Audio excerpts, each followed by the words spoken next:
Hello students, आज आप लोग पढ़ने जा रहे हैं एक बहुत इंपॉर्टेंट टॉपिक जिसका नाम है स्ट्रक्चर ऑफ आयनिक क्रिस्टल। चलिए स्टार्ट करते हैं। Structure of ionic crystals. जैसा कि आप सब लोग जानते हैं, मैंने पिछली क्लासेस में पढ़ाया है कि जो आयनिक क्रिस्टल्स होते हैं ये वो क्रिस्टल्स होते हैं जिनके कॉन्स्टिट्यूएंट पार्टिकल्स होते हैं अपोजिटली चार्ज्ड आयन। यानी एक कॉन्स्टिट्यूएंट पार्टिकल होगा पॉजिटिवली चार्ज्ड आयन जिसे हम कैटायन कहेंगे, और दूसरा कॉन्स्टिट्यूएंट पार्टिकल होगा निगेटिवली चार्ज्ड आयन जिसे हम एनायन कहते हैं। राइट। अब कैटायन और एनायन ये लोग मिलके आयनिक क्रिस्टल्स बनाते हैं। जनरली कैटायन एनायन से स्मॉलर होता है, एनायन बिगर होता है, और कैटायन जनरली एनायन से स्मॉलर होता है। इसको हम लोग प्रूफ भी कर सकते हैं। इसके लिए हमें एक जनरल रूल पढ़ना पड़ेगा जो ये प्रूफ करेगा कि why cation is smaller and anion is bigger. तो चलिए उस रूल को देखते हैं। कभी भी आपको आयनिक रेडियस कंपेयर करना हो तो हम दो रूल लगाएंगे। ठीक है। पहला रूल है जितनी ज्यादा शेल्स होंगी रेडियस उतनी ज्यादा होगी। मोर number of shells more will be the radius of ion. जैसे हम लोग कंपेयर करते हैं Na प्लस सोडियम का एटॉमिक नंबर 11 होता है। प्लस चार्ज का मतलब एक इलेक्ट्रॉन चला गया तो बचे कितने इलेक्ट्रॉन? 10 इलेक्ट्रॉन। अब 10 इलेक्ट्रॉन को हम लोग ऐसे लिख सकते हैं 2,8, यानी सोडियम आयन में नंबर ऑफ शेल्स 2 है। जबकि अगर हम कोई एनायन लेते हैं जैसे Cl माइनस, तो Cl माइनस का कॉन्फ़िगरेशन आएगा 2,8,8, क्योंकि Cl का एटॉमिक नंबर 17 होता है तो माइनस का मतलब एक इलेक्ट्रॉन एक्स्ट्रा आ गया तो 18 हो गए, तो उसका कॉन्फ़िगरेशन हो जाएगा 2,8,8, यानी इसमें 3 शेल्स हैं। तो आप देखिए Cl माइनस में 3 शेल्स आ रही हैं, Na प्लस में 2 शेल्स आ रही हैं, और रूल क्या कहता है? जितनी ज्यादा शेल्स उतनी ज्यादा रेडियस। और वो एकदम लॉजिकल भी है। जैसे अगर हम Na प्लस को बनाएंगे तो पहली शेल दूसरी शेल, तो Na प्लस की रेडियस इतनी आएगी, जबकि हम जब Cl माइनस बनाएंगे तो उसमें एक शेल और होगी तो रेडियस पहले से ज्यादा आ जाएगी। ठीक है। इसीलिए ये रूल बना है मोर number of shells more will be the radius. ठीक है बच्चों। लेकिन आइसो इलेक्ट्रॉनिक आयंस की अगर हम लोग बात करें, आइसो इलेक्ट्रॉनिक आयंस की, तो वहां पे नंबर ऑफ शेल्स इक्वल आती है। आइसो इलेक्ट्रॉनिक आयंस वो आयंस होते हैं जिनमें नंबर ऑफ इलेक्ट्रॉन्स सेम होते हैं। जैसे Na plus, Mg2 plus, Cl minus, sulphide ion यानी S2 माइनस। तो अगर हम लोग इन 4 आयंस को देखें तो आप देखिएगा Na प्लस, Mg2 प्लस, इन दोनों के पास 10 इलेक्ट्रॉन्स होंगे। कैसे? 11 माइनस 1 10, और Mg का एटॉमिक नंबर 12 होता है तो 12 माइनस 2 10। तो इन दोनों के पास 10 इलेक्ट्रॉन है, तो ये दोनों आइसो इलेक्ट्रॉनिक आयंस हुए। इसी में अगर हम लोग ऑक्साइड आयन भी ले लें तो ऑक्साइड आयन के पास कितने इलेक्ट्रॉन होंगे? 8 और 2 10। तो oxide ion Na plus, Mg2 plus, ये तीनों 10 इलेक्ट्रॉन सिस्टम है, यानी ये तीनों आइसो इलेक्ट्रॉनिक आयंस हैं। जबकि Cl minus 18 electron, sulphide ion 16 plus 2 18 electron. ठीक है। और हम लोग यहाँ पे K प्लस ले सकते हैं। K प्लस मतलब पोटेशियम का एटॉमिक नंबर 19 होता है, 19 में से 1 गया 18 इलेक्ट्रॉन। तो इन तीनों के पास कितने इलेक्ट्रॉन आ रहे हैं? 18 इलेक्ट्रॉन। तो यहाँ पे मैंने आपको दो सेट बना के दिए आइसो इलेक्ट्रॉनिक आयंस के, एक Na+Mg2+ और ऑक्साइड आयन का सेट, और एक Cl- सल्फाइड आयन और K+ आयन का सेट। इसमें 10 इलेक्ट्रॉन्स हैं और इसमें 18 इलेक्ट्रॉन्स हैं। अब हमें ये जो आइसो इलेक्ट्रॉनिक आयंस हैं इनकी रेडियस कंपेयर करनी है। तो इसकी रेडियस कंपेयर करने का सिंपल सा रूल होता है, और वो ये है कि आपको P/E रेशियो निकालना है, यानी number of proton upon number of electron. जितना ज्यादा P/A रेशियो होगा, हम कहेंगे कि पर इलेक्ट्रॉन उतने ज्यादा प्रोटॉन्स अवेलेबल हैं। ये जो P/E रेशियो होता है ये हमको बताता है कि पर इलेक्ट्रॉन कितने प्रोटॉन हैं। आप सब जानते हैं कि प्रोटॉन न्यूक्लियस में रहते हैं और इसी वजह से न्यूक्लियस से पॉजिटिव चार्ज होता है। तो जितने ज्यादा प्रोटॉन होंगे न्यूक्लियस के अंदर, इलेक्ट्रॉन पे अट्रैक्शन फोर्स उतना ज्यादा लगाएंगे, तो जो शेल है उतना ज्यादा कॉन्ट्रैक्ट हो जाएगी और इस वजह से रेडियस कम आएगी। यानी रूल ये है कि P/E रेशियो जितना ज्यादा, रेडियस उतना कम। तो चलिए अब हम लोग P/E रेशियो निकालेंगे पहले सेट में। देखिए इलेक्ट्रॉन तो 10 है और प्रोटॉन ऑक्साइड आयन में कितने हैं? 8, और Na+ इसमें प्रोटॉन है 11, इलेक्ट्रॉन 10 ही है, और Mg2+ इसमें 12 प्रोटॉन है, इलेक्ट्रॉन 10 है। यानी इलेक्ट्रॉन तो सब में बराबर है। तो ऐसे में जिसमें ज्यादा प्रोटॉन होंगे उसका न्यूक्लियर चार्ज ज्यादा होगा, अट्रैक्शन फोर्स ज्यादा लगाएगा तो रेडियस कम आ जाएगी। तो इसका मतलब जो ऑर्डर ऑफ रेडियस आएगा वो आएगा Mg2+ का रेडियस सबसे कम, उससे बड़ा Na+ और उससे बड़ा ऑक्साइड आयन। जितने कम प्रोटॉन रेडियस उतनी ज्यादा, और अगर ज्यादा प्रोटॉन है तो रेडियस उतनी कम। तो आप इस ऑर्डर में भी देख रहे हैं कि एटाइन एनायन से स्मॉलर आ रहा है। ऐसे ही यहां पे अगर हम लोग कंपेयर करें तो Cl- के पास 17 प्रोटॉन है, सल्फाइड आयन के पास 16 प्रोटॉन है, और K+ के पास पोटेशियम का एटॉमिक नंबर कितना होता है? 19 प्रोटॉन है। तो यहां ऑर्डर ऑफ रेडियस क्या आएगा? सबसे ज्यादा प्रोटॉन K+ में है तो रेडियस सबसे कम, फिर इससे ज्यादा कौन आएगा? Cl-, फिर इससे ज्यादा कौन आएगा? Sulphide ion. यानी एक बात आप ये भी देख रहे हैं कि एनायन कैटायन से तो बड़ा है, लेकिन वो एनायन और भी ज्यादा बड़ा है जिसपे निगेटिव चार्ज ज्यादा है। यानी हम लोग एक रूल बना सकते हैं कि जितना ज्यादा पॉजिटिव चार्ज रेडियस उतनी कम, और जितना ज्यादा निगेटिव चार्ज रेडियस उतनी ज्यादा। More negative charge more radius, more positive charge less radius. तो ये बहुत अच्छी ट्रिक है आइसो इलेक्ट्रॉनिक आयंस की रेडियस कंपेयर करने की। अगर आपको दिख जाए कि आइसो इलेक्ट्रॉनिक आयंस हैं, यानी नंबर ऑफ इलेक्ट्रॉन सेम आ जाए, तो आप ये ट्रिक लगा सकते हैं, more negative charge more radius और more positive charge less radius. ठीक है बच्चों, आप लोगों ने अब ये पूरी तरह से अच्छे से समझ लिया है कि जो आयनिक क्रिस्टल्स में कैटायंस होते हैं वो एनायन से स्मॉलर होते हैं। ठीक है, मैं यहाँ पे बोर्ड पे लिख भी देता हूं कि आयनिक क्रिस्टल्स में कैटायंस पाए जाते हैं और एनायंस पाए जाते हैं।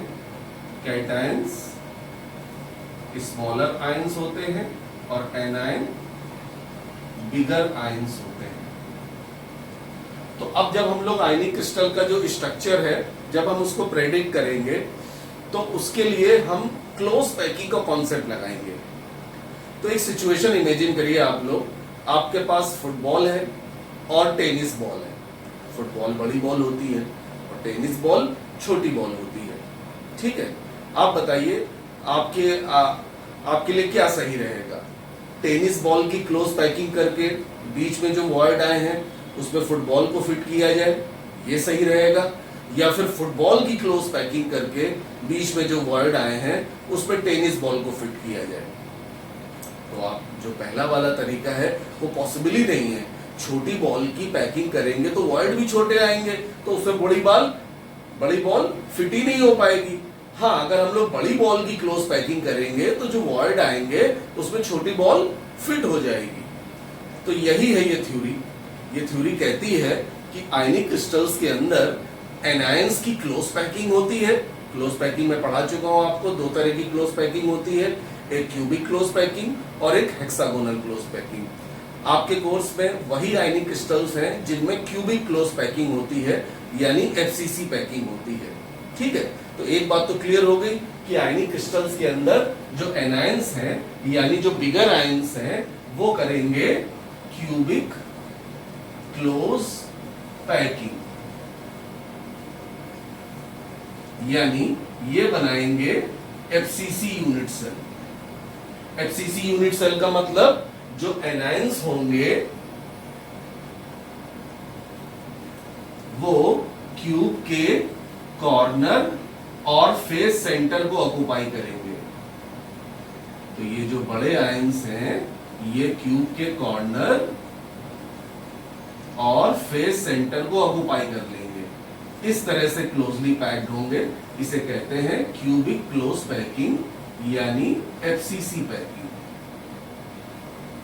अब इस क्लोज पैकिंग में मैंने बताया था दो तरह के वॉइड होते हैं, एक ऑक्टाहेड्रल वॉइड और दूसरा टेट्राहेड्रल वॉइड। इन वॉइड्स को ऑक्युपाई करेंगे कैटायंस, क्योंकि वो साइज में छोटे हैं और वॉइड भी छोटा होता है, तो कैटायंस उन छोटे वॉइड को ऑक्युपाई कर लेंगे।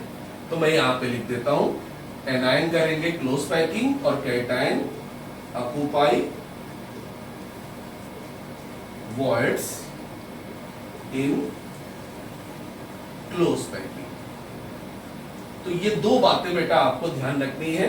पहली ये बात कि कैटायंस एनायन के द्वारा हुई क्लोज पैकिंग के वॉइड्स को ऑक्युपाई करेंगे, और दूसरी बात एनायंस एफसीसी यूनिट सेल यानी क्यूबिक क्लोज पैकिंग करेंगे। राइट? तो इस तरह से आप लोग देख रहे हैं कि आयनिक क्रिस्टल्स में कैटायंस और एनायंस होते हैं। कैटायन छोटे होते हैं, एनायन बड़े होते हैं।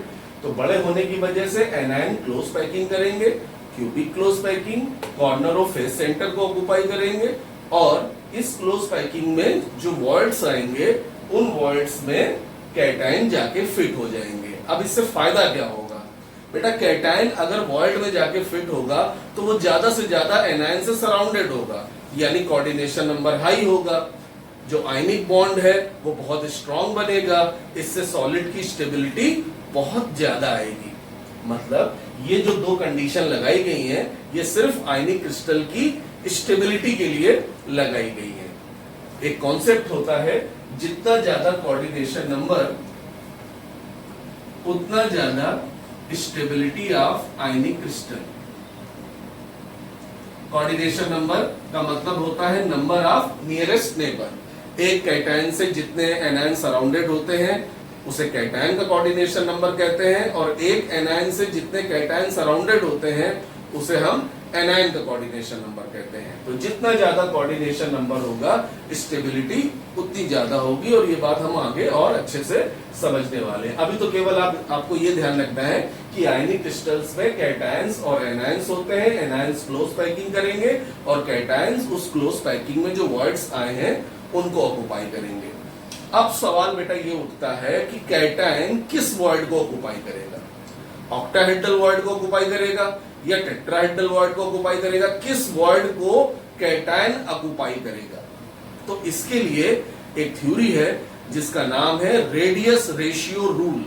आपको रेडियस रेशियो रूल पढ़ना पड़ेगा, उसी रूल से पता चलेगा कि कौन सा कैटायन किस वॉइड में फिट होगा, यानी कौन सा कैटायन किस वॉइड को ऑक्युपाई करने की टेंडेंसी रखेगा। ठीक है बच्चों? तो अब आगे मैं आपको पढ़ाऊंगा रेडियस रेशियो रूल, जिससे आप ये जानेंगे कि कैटायन कौन से वॉइड को ऑक्युपाई करेगा for the greater stability of ionic crystal. बच्चों, अब हम लोग पढ़ेंगे रेडियस रेशियो रूल। तो पहले रेडियस रेशियो को समझते हैं कि रेडियस रेशियो क्या होता है।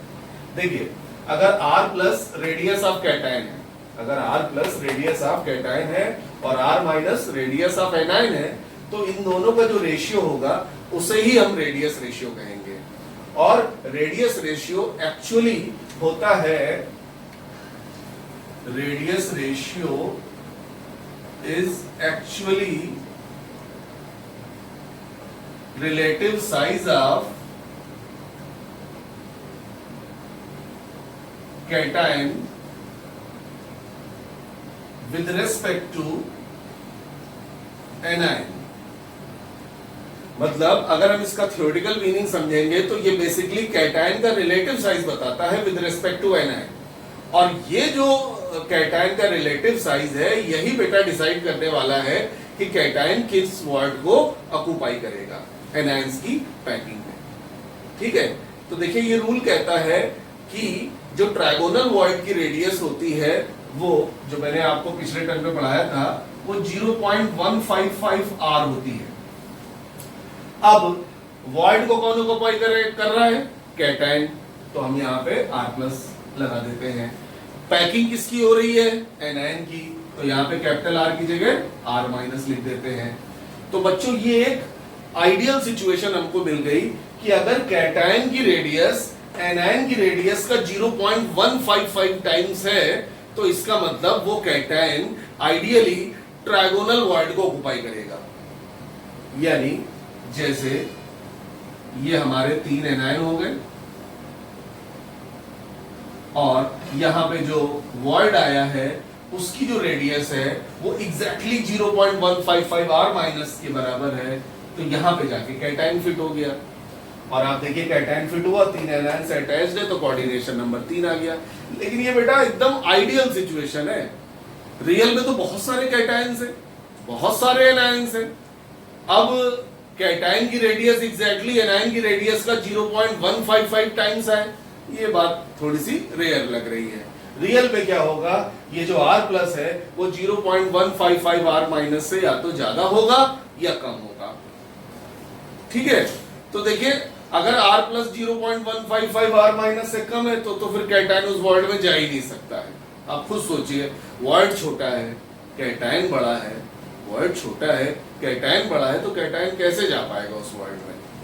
हाँ, ये हो सकता है कि अगर r प्लस 0.155 r माइनस से बड़ा है, कहने का मतलब अगर r plus upon r minus 0.155 से ग्रेटर है लेकिन 0.225 से छोटा है। यहां पे इक्वालिटी का साइन भी होगा कि अगर r plus upon r minus 0.155 के बराबर है या उससे बड़ा है लेकिन 0.225 से छोटा है, तो ऐसे में क्या होगा, ये कैटायन ट्राइगोनल वॉइड को ऑक्युपाई करना प्रेफर करेगा। क्योंकि अगर वॉइड अगर थोड़ा सा बड़ा भी है तो कोई दिक्कत नहीं है, उसमें कैटायन जाके फिट हो जाएगा और फिर कैटायन एनायन के ऊपर अट्रैक्शन फोर्स लगा के अपने से जोड़ लेगा, तो एनायन उसको टच करने लगेंगे कैटायन को। अच्छा, यहाँ पे ये 0.225 वाला फैक्टर आपको याद होगा, r इक्वल टू 0.225 r होता है टेट्राहेड्रल वॉइड के लिए। ठीक है, तो इस वजह से यहाँ पे इक्वालिटी नहीं लगेगी, क्योंकि अगर r plus upon r minus इसके बराबर हो गया 0.225 के बराबर, तो फिर कैटायन ट्राइगोनल वॉइड की बजाय टेट्राहेड्रल वॉइड में जाना पसंद करेगा। तो आपको ये रेंज याद करनी है। एग्जाम में क्या होगा, आपको कैटायन की रेडियस दी होगी, एनायन की रेडियस दी होगी, तो आप उनको डिवाइड करेंगे और रेडियस रेशियो निकालेंगे। अगर रेडियस रेशियो इस रेंज में आ गया तो ऐसे में फिर जो आयनिक क्रिस्टल होगा उसका स्ट्रक्चर ट्राइगोनल स्ट्रक्चर कहलाएगा, जिसमें कोऑर्डिनेशन नंबर 3 होता है। तो मैं यहाँ पे मेंशन कर दे रहा हूं कि जब इस रेंज में रेडियस रेशियो आएगा तो स्ट्रक्चर हमारा ट्राइगोनल होगा। तो अब चलिए आगे बढ़ते हैं। आगे क्या केस बनेगा, आगे बनेगा 0.225 से बड़ा या बराबर लेकिन 0.414 से छोटा, तो ऐसे में कैटायन टेट्राहेड्रल वॉइड को ऑक्युपाई करना पसंद करेगा, जिसमें कोऑर्डिनेशन नंबर आएगा 4। और फिर इसके बाद क्या केस बनेगा, इसके बाद आएगा 0.414 से 0.732। तो यहां पे फिर ऑक्टाहेड्रल स्ट्रक्चर आएगा जिसमें कोऑर्डिनेशन नंबर होता है 6। और अगर लास्ट केस है 0.732 के बराबर या उससे बड़ा लेकिन 1 से छोटा, बेटा रेडियस रेशियो 1 से छोटा ही आएगा, क्योंकि ये बात अभी मैंने थोड़ी देर पहले बताई थी कि कैटायन एनायन से छोटा होता है। तो अगर कैटायन एनायन से छोटा होता है यानी न्यूमरेटर डिनोमिनेटर से स्मॉलर है, तो इस रेशियो की वैल्यू 1 से कमी आएगी। तो ये हमारा एक्सट्रीम केस है कि रेडियस रेशियो एकदम 1 के करीब पहुंच गया, लेकिन 1 के कभी बराबर नहीं होगा। तो पूरा एक रेंज आ रही है 0.732 से 1.0 तक। अगर r plus upon r minus इस रेंज में आता है, तो ऐसे में जो हमारा स्ट्रक्चर होगा वो होगा क्यूबिक वर्ड वाला स्ट्रक्चर, जिसमें कोऑर्डिनेशन नंबर 8 होता है। तो आपको बेटा ये चारों केसेस अच्छे से याद करने हैं। जो structure of ionic crystal predict करने के लिए जरूरी है, आप इनको अच्छे से तैयार कर लीजिएगा, ठीक है। और यहाँ पे एक बात बस ये ध्यान रखिएगा कि कैटायन हमेशा उस वॉइड में जाना पसंद करेगा जिसकी रेडियस कैटायन की रेडियस के कंपेरेबल हो। मतलब कैटायन की रेडियस से ना तो बहुत ज्यादा हो वॉइड की रेडियस और ना बहुत कम हो, तो उसी हिसाब से कैटायन वॉइड में जाना पसंद करता है। और इसीलिए यहाँ पे ये 4 केसेस बना दिए गए हैं। 0.155 से 0.225 ट्रायगोनल हो गया, 0.225 से 0.414 के बीच में टेट्राहेड्रल, 0.414 से 0.732 के बीच में ऑक्टाहेड्रल और 0.732 से 1.0 के बीच में क्यूबिक। ठीक है, तो अब बच्चों हम लोग आगे जो आपके कोर्स में आयनिक क्रिस्टल्स हैं जैसे NaCl है, CsCl है, अब हम लोग उसकी स्टडी करेंगे। ठीक है बच्चों।